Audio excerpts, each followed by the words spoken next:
Warcock from Massachusetts State Police. The Massachusetts State Police has activated the member alert system for an abducted child. Please be on the lookout for the following vehicle.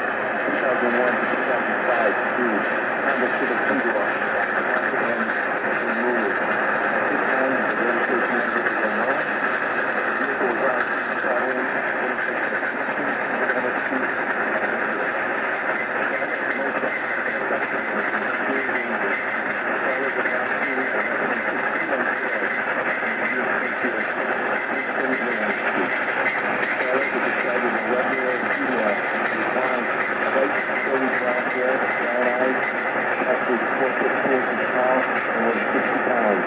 He's walking wearing a white full-line jacket, khaki pants, and dark colored shirt with Camden Charter school logo.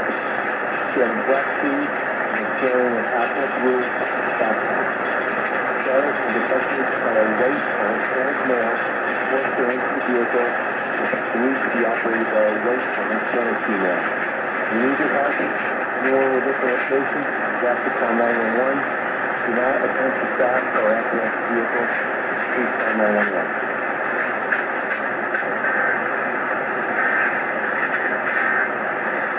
Some matters have officially under alert from